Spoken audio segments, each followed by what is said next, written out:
우선은 주보를 참조하시고 함께 오늘 말씀을 읽도록 할게요. 오늘 말씀은 다니엘서 1장 8절에서 16절입니다. 8절에서 16절 말씀이에요. 제가 한 절 읽고 여러분이 한 절 읽고 돌아가면서 읽겠습니다. 설교 들으시다가 혹시 조금 피곤하시다 하신 분은 좀 일어서서 들으셔도 좋겠습니다.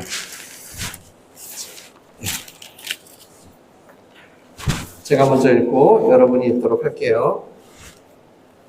8절부터 16절까지입니다. 다니엘은 뜻을 정하여 왕의 음식과 그가 마시는 포도주로 자기를 더럽히지 아니하리라 하고 자기를 더럽히지 아니하도록 환관장에게 구하니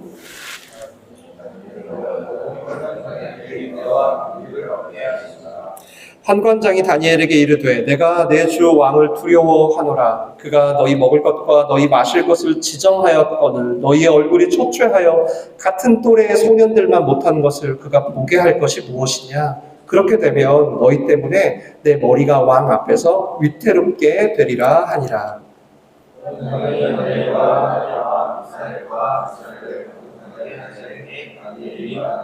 청하오니 당신의 종들을 열흘 동안 시험하여 채식을 주어 먹게 하고 물을 주어 마시게 한 후에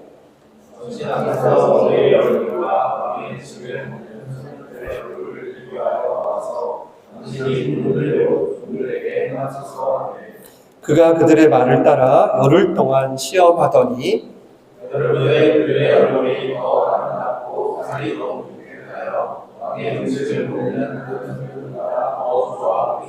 같이 읽을까요? 그리하여 감독하는 자가 그들에게 지정된 음식과 마실 포도주를 제하고 채식을 주니라. 아멘. 우리 옆 사람에게 어색하긴 하지만 그래도 진심으로 한번 얘기해 주세요. 너무 잘 오셨습니다. 시작. 너무 잘 오셨습니다. 너무 잘 오셨어요. 정말 수고하셨어요. 여기까지 오는 것만으로도 아마 여기 오려고 준비하는 것만으로도 이미 하나님은 여러분의 예배를 받으실 거예요. 영국 선교사의 아들인 에릭 리델이라는 사람이 있었어요. 이 사람이고요. 이 사람은 학생 시절부터 매우 뛰어난 러너였어요. 달리기를 너무 잘했어요. 얼마나 잘했냐면 올림픽에 뽑힐 만큼 국가대표 될 만큼 잘했어요. 1924년에 파리 올림픽에 뽑힌 거예요. 그래서 이제 이 나라를 영국을 대표해서 올림픽에 나가게 됐어요. 그래서 파리로 가는 배를 탔는데 그 배에서 갑자기 하나의 소식이 들려옵니다. 그게 뭐냐면 에릭 리델이 출전하기로 했던 100m 달리기가 주일에 열린다는 거예요. 에릭 리델은 크리스찬이었던 거죠. 그래서 깊은 고민에 빠집니다. 그리고 파리로 가는 배에서 나는 주일 예배를 드리지 않고 시합을 뛰는 건 옳지 않다라고 생각한다. 그래서 그는 결국 불참 의사를 통보합니다. 영국 올림픽위원회는 난리가 납니다. 가장 인기 있는 100m 경기에 우리 나라를 대표해서 뛰는데 안 뛰겠다고? 그래서 온갖 불이익을 주겠다는 거죠. 너는 영구 출전 금지야. 너는 완전히 이제 이쪽 바닥에 발도 못 내밀게 될 거야. 거칠게 위협을 합니다. 그럼에도 에릭 리델이 끝까지 거절하고 결국 주일에 어떻게 하냐면요. 파리에 한 조그마한 교회에 참석을 해요. 우리 정도 되겠네요. 참석을 해요. 그리고 그 예배에서 에릭 리델이 손을 들어서 신앙의 고백을 하고 싶다라고 합니다. 그리고 그때 이사야 40장 말씀을 읽어요. 소년이라도 피곤하며 장정이라도 쓰러지되 오직 여호와를 앙망하는 자는 새 힘을 얻으리로다. 말씀을 읽고 내가 오늘 경기에 참석하지 못하지만 그게 내가 여호와를 앙망하는 거라고 간증을 합니다. 근데 그렇게 불참하고 난 다음 목요일이 됐는데 400m는 완전 다르잖아요. 100m랑. 400m의 경기에 뛰기로 했던 한 동료가 이미 자기가 메달을 땄다고 쉽게 말하면 참가를 포기한 거예요. 그러더니 에릭 리델에게 대신 뛰라고 하게 된 거죠.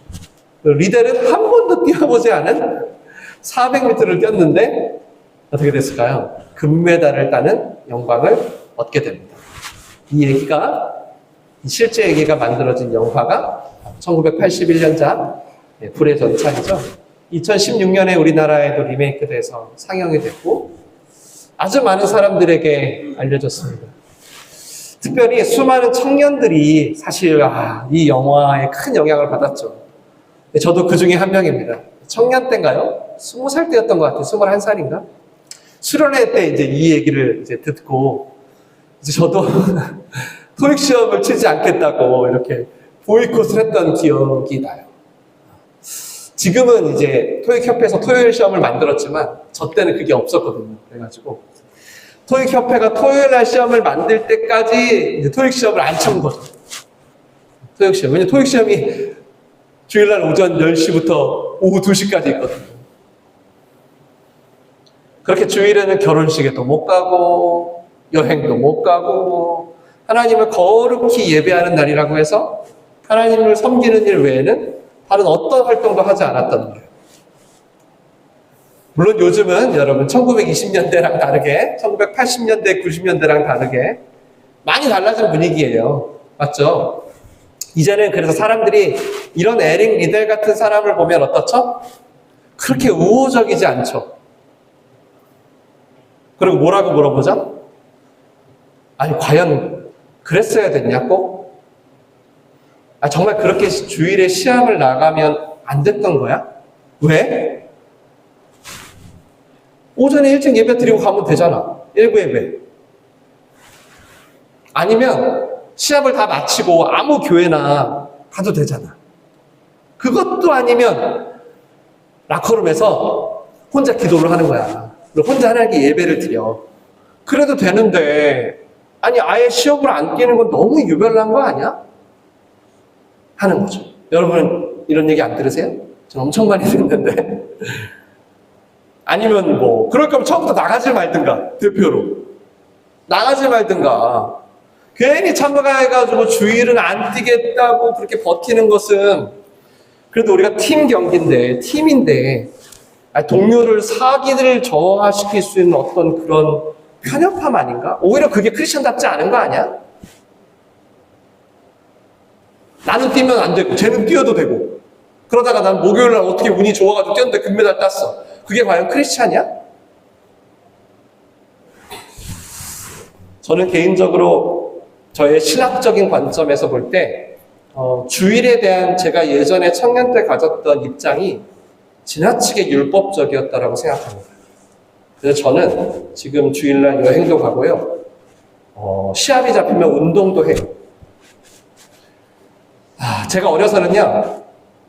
주일을 제대로 못 지키면 천국 가는 계단 하나가 빠진다라고 가르쳤어요. 저는. 원망스럽기도 한데 한 3주 연속 빠지면 어떻게 될까요? 바지가니가 찢어지겠죠. 저는 그렇게 배웠어요. 하지만 지금은 제가 주일에 여행을 가기 때문에 주일에 시합을 나가기 때문에 주님을 향한 저의 마음이 변했다던가 저의 신앙이 변질됐다라고 생각하지는 않습니다. 세상이 변해가지고 이제는 어차피 주일날 못 쉬면 주일날 뭐 일하지 않고는 살 수 없는 세상이 되었기 때문에 어쩔 수 없다는 게 아니라요. 살아계신 하나님의 말씀에 대한 저의 해석의 지평이 달라졌기 때문이에요. 지금은 주일을 철저히 지키는 것이 그리스도 안에서 거듭난 자들이 신앙의 자유에 속한 상대적인 문제라고 생각해요. 거듭난 자들의 어떤 자유가 있잖아요. 거듭났으니까. 자유가 있는 자들이 자기가 주의를 지키기 위해 어떤 것을 하는 것은 다 같을 수 없다는 거예요. 동일한 율법의 기준을 세워놓고 이렇게 하지 않으면 지옥 간다라는 건 절대적인 규범이 아니다라는 입장으로 제가 바뀐 겁니다. 여러분은 어떻게 생각하세요? 오늘 이 리델 어떻게 보여요? 이게 맞다고 생각해요? 여러분도 주일에는 운동도 하지 말아야 되고 학원도 가지 말아야 되는데 리델은 믿음이 좋아서 하고 나는 믿음이 안 좋아서 학원도 보내고 놀러 가는 거라고 생각하시나요? 한번 생각해 보세요. 만약에요 여러분이 이 에릭이 맞다라고 하시잖아요. 그렇다면 그럼에도 어쩔 수 없는 현실이라서 내가 지금 주일날 그렇게 사시는 거라면요, 그거는 타협이에요. 그건 여러분이 변질된 겁니다. 에릭이 맞다면 그대로 하셔야 돼요. 그대로 하려고 갖은 애를 쓰셔야 합니다. 어쩔 수 없는 현실을 탓하거나 시대를 핑계 삼아서 양심에 거슬리는 행동을 하는 걸 합리화하는 것은 당연히 마땅치 않은 겁니다. 여러분이 많이 주일에 일을 하거나 여행을 가는 게 하나님 보시기에 아무 문제 없다고 생각하시면 몰라도 하나님이 기뻐하지 않는 일이라고 여기면서도 하고 있다면 그거는 심각한 문제입니다. 다니엘과 세 친구는 특별히 선택된 사람들이었어요. 바벨론 느부갓네살 왕이 3년간 그들에게 바벨론의 최첨단의 교육을 시켜서 스스로 나는 하나님보다 바벨론이 더 좋아하게 만들려는 작전이에요. 이 교육 과정에서 빠질 수 없었던 한 가지가 있었는데 그건 바로 음식이었습니다. 다니엘과 세 친구가 오늘 말씀에서 보듯이 뜻을 정하여 왕에 정해준 음식과 술을 먹지 않기로 한 거예요. 뜻을 정한 거예요. 안 먹겠다. 환관장을 찾아가서 나는 왕이 주는 음식과 술 대신에 물과 채소를 달라고 요청한 거예요. 여러분, 우리는 왜 이들이 음식을 거부했는지 정확히는 알 수 없어요. 성경에 나와 있질 않아요. 다만 성경에 오늘 보니까 음식들이 자기를 더럽힐 것이기 때문에 거부했대요. 근데 이제 왜 그것이 더럽히는 것인지 나와 있지 않으니까 저도 몰라요. 율법에 금지된 음식이 있었는지, 아니면 너무 호화스러운 음식 격조라 왠지 좀 저것들이 나를 바벨론화 시키려는 거 아니야? 그런 의도를 눈치챘는지, 아니면 하나님이 아닌 바벨론을 섬기게 되진 않을까? 그러면 자기를 더럽힐 수 있잖아요. 그래서 거부한 것일 수도 있겠죠. 그런데 오늘 저와 여러분이 주목하려고 하는 건 그래도 과연 그럴 필요가 있었을까 하는 거예요. 과연 그럴 필요가 있었을까? 얘네들이? 이게 지금 여러분 다니엘과 친구들이 스스로 원해서 부정한 음식을 먹은 것도 아니에요. 맞잖아요. 불가피한 상황에서 먹게 된 거예요. 근데 그걸 굳이 마다할 이유가 있을까요? 지난주 학문을 배웠듯이 지금 이 음식도 마음만 잘 지키면서 먹으면 되는 거 아니에요? 내 마음 잘 지키면서? 변질되지 않게 기도하면서 먹으면 되지 않나요? 굳이 음식까지 안 먹을 필요가 있냐는 거예요. 만약에, 정말 만약에요, 율법에 금지된 음식이 있어. 그럼 그거 빼고 소고기, 양고기만 먹으면 되잖아요. 아니에요? 소고기, 양고기만 먹으면 되지. 아니면 상상이에요? 이 음식들이 왠지 바벨론 우상에 드려진 제물 같아. 그래서 마음에 걸렸어. 솔직히 여러분, 그러면 지금 얘네들이 달라고 했던 채소랑 물도 우상에 드려질 가능성이 있어요, 없어요? 있잖아요. 더구나 이게 우상에 드려진 걸 지들이 직접 봤어? 그냥 생각만으로 모든 음식을 거부하는 거예요, 여러분. 이거 너무 지나쳐 보인다는 거예요. 너무 지나치다는 거예요. 정말로 그들이 율법대로 살고자 했다면 차라리 처음부터 이방인과 상정을 말든가, 배울 거 다 배우고 그 최첨단 혜택 다 받고 접촉 자체를 삼가야지. 안 그래요? 아니면 포로 뽑힐 때 가지를 말든가, 어떤 이유를 대서라도 여기까지 와가지고 최신식 교육은 다 받으면서 음식만 거절하는 게 여러분 왠지 일관성이 없어 보인다는 거예요. 특별히 선택돼서. 예? 좀 전까지 배울 거 다 배웠는데 갑자기 음식을 거부하는 건 좀 무모하지 않아요? 일관성도 없고, 저는 솔직히 심지어 약간 잘난 척 하는 것처럼 보이는 것 같기도 해요. 그냥 죽은 대로 먹으면서, 그거 먹으면서 내 내면을 변하지 않게 그냥 지켜도 충분하지 않을까요? 저는 이들이 앞으로 계속 채식만 먹었는지 알 수는 없어요. 성경에 쓰여있지가 않아가지고 언제까지 채식을 먹을지도 몰라요. 그런데 저는 이 결정이 그리 대단해 보이지는 않는 것 같다는 거예요. 그러다 보니까 오늘 이들이 열흘 후에 얼굴이 윤택해졌다고 하잖아요. 그것도 그렇게 감동적이지 않은 거죠.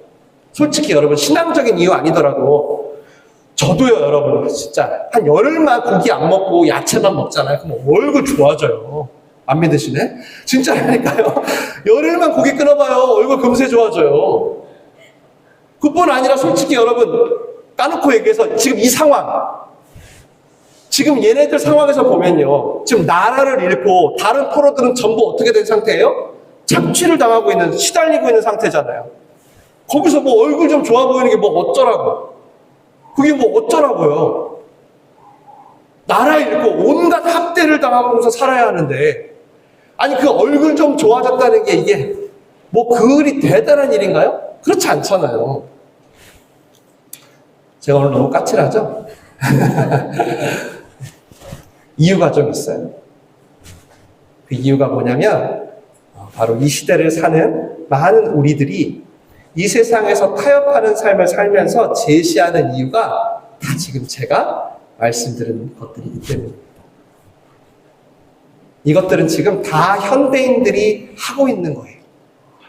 그러니까 속된 말로 저는 오늘 이 구절, 여러분이 읽은 이 구절 있잖아요. 지금 크리스찬들이 볼 때 오늘 이 다니엘 사건은 우와 위대하다, 정말 놀랍다, 본받을 만해 라고 생각하지 않고 뭐라고 생각한다는 거예요? 아니 너무 무모한 거 아니야? 아니 왜 그렇게까지 해야 돼? 일관성도 없어. 뭐 저거 별거 아닌 일이잖아. 아 저 얼굴 바뀐 게 뭐 어쩌라고. 이렇게 보인다는 거예요. 솔직히 말하면. 남들은 다 그렇게 안 사는데 어떻게 나만, 내 자녀만 그렇게 살아 하잖아요. 예전에 제가 갑작스런 요청에 청소년부를 맡을 때가 있었어요.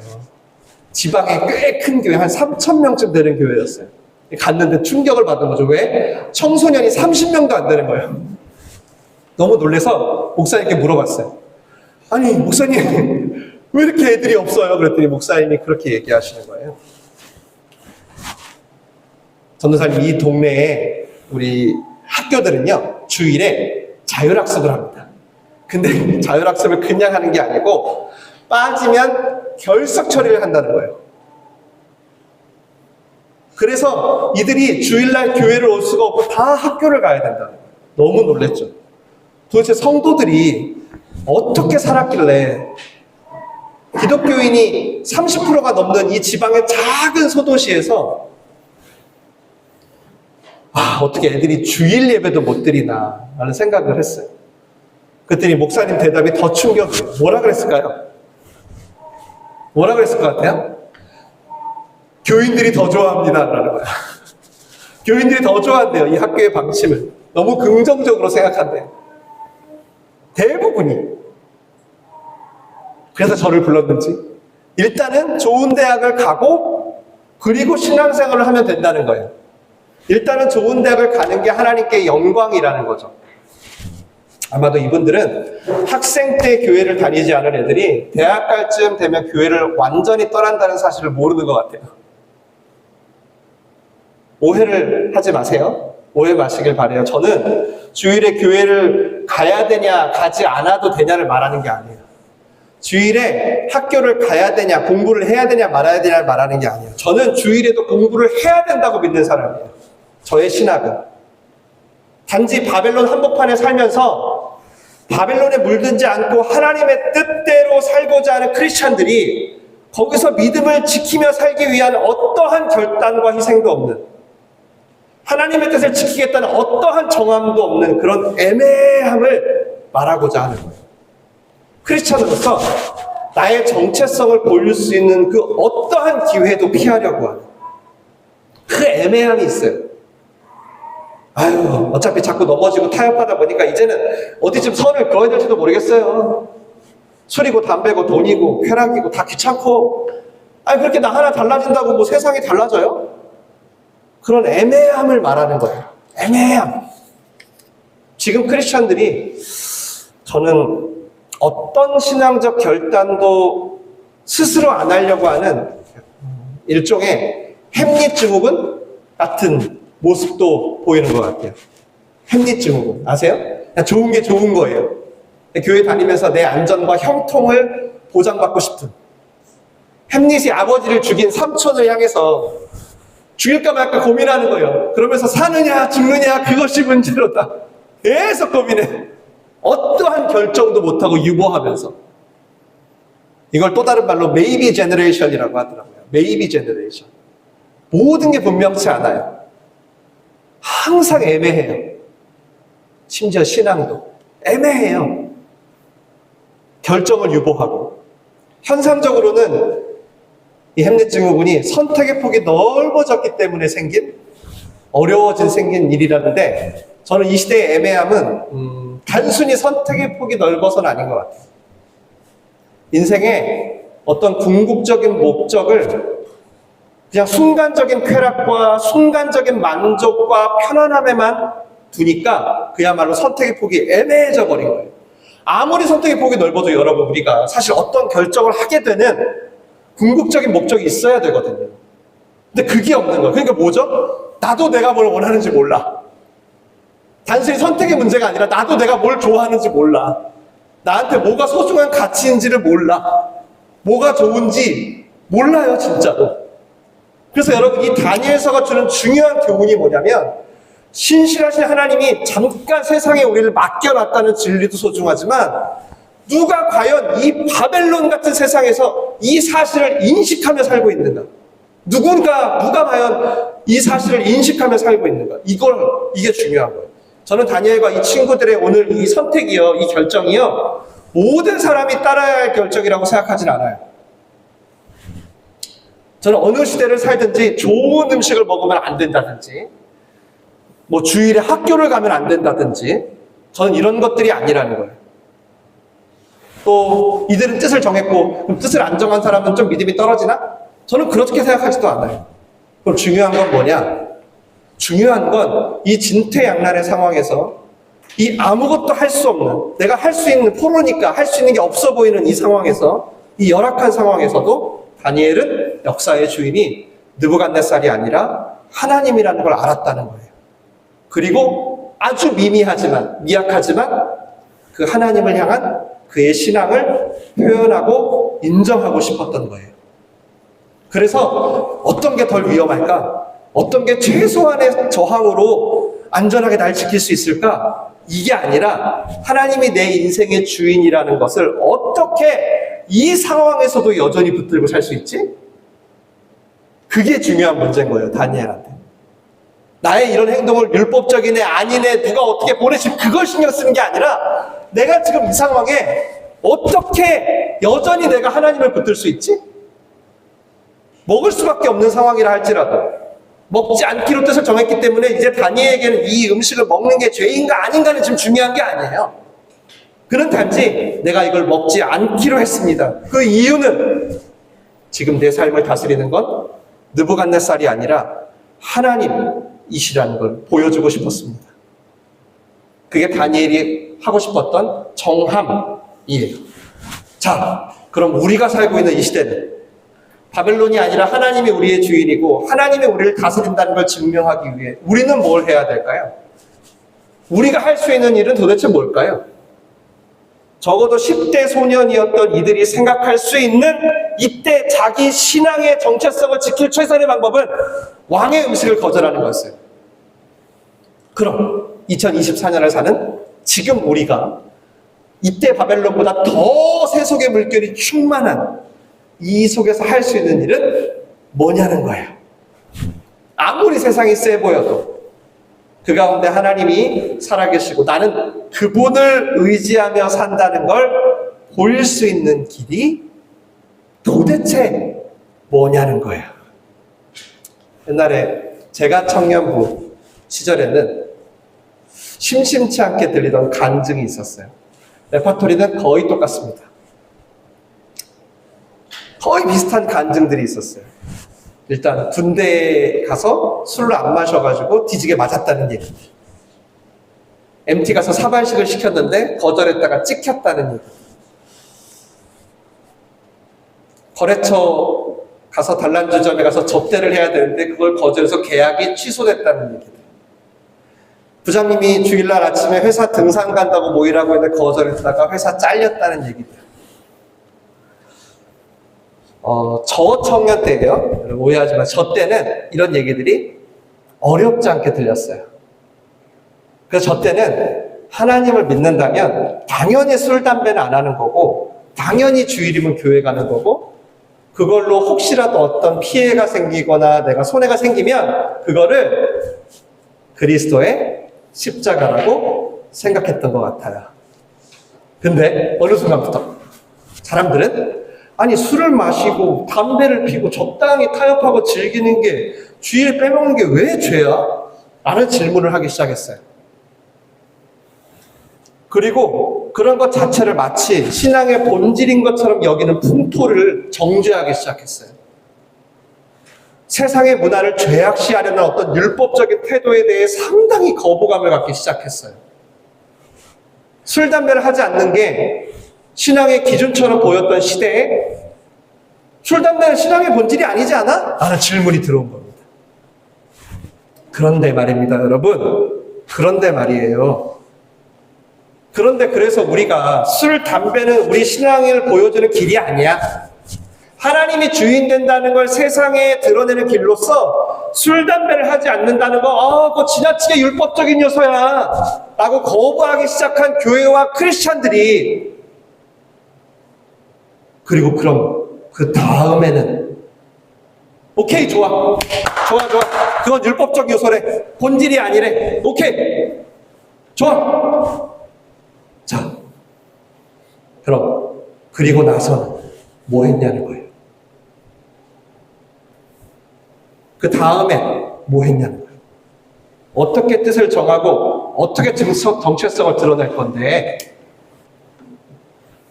라는 질문에는 그냥 답을 유보했던 겁니다.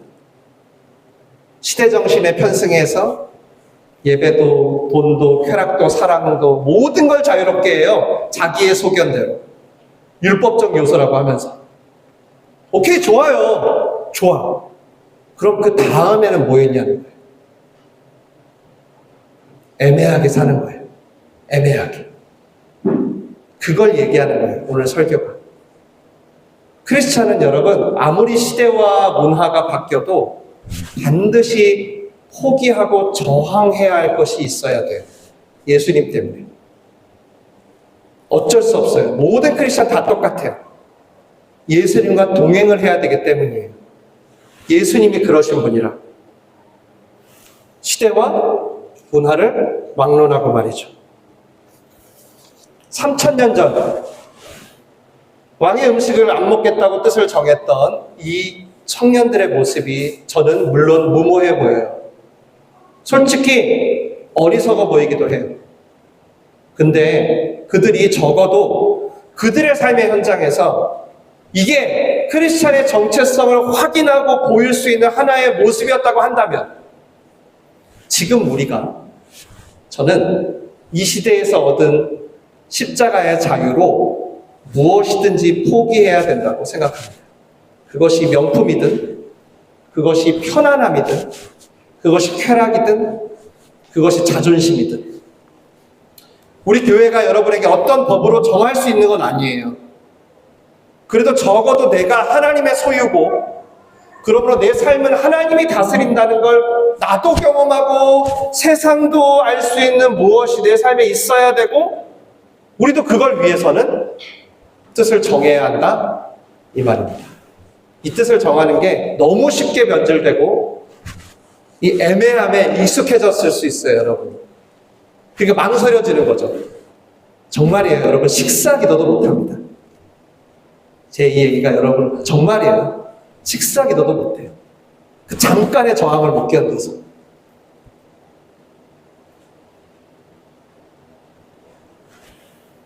제가 그래서 로아한테 가르쳐요. 식사 기도는 첫 번째, 나를 구원하신 하나님께 감사해라. 두 번째, 이 양식을 준비한 손길에 축복해라. 세 번째, 혹시 이 양식을 먹지 못할 사람들을 위해서 중보해라. 로아가 맨날 얘기해요. 아빠, 정시간에 기도하면 애들이 웃어. 그때마다 기뻐하라 그래요. 기뻐해라. 네가 크리스찬이라는 걸 확인하고 있는 거다. 식기도도 쉽게 못하는 지금. 아유, 그건 율법적이네. 시대에 어울리지 않네. 요즘이 어떤 때인데 목사님 하는 얘기들이 다 자기 합리화로 들리는 이유가 뭔지 아세요? 그렇게 은혜로 자유를 얻었음에도 그 자유로 예수님을 선택할 아무 희생들이 없기 때문이에요. 여러분, 다니엘이 왕의 음식을 오늘 거절했잖아요. 그러므로 얻은 결과가 뭐예요? 얼굴 좋아졌다는 것 뿐이에요. 이거 솔직히 그들이 처해 있는 그때 현실에서, 민족의 상황에서 보면 이게 뭐 대단한 승리인가요? 어쩌면 저는 이거 다른 사람들이 눈치도 못했을 것 같아요. 당시 사람들이. 관심조차 없었을 것 같아요. 맞죠? 얼마나 미미해. 세상에. 누가 얘네들 얼굴에 지금 관심이나 가질까요, 그때? 아무도 안 가졌을걸요?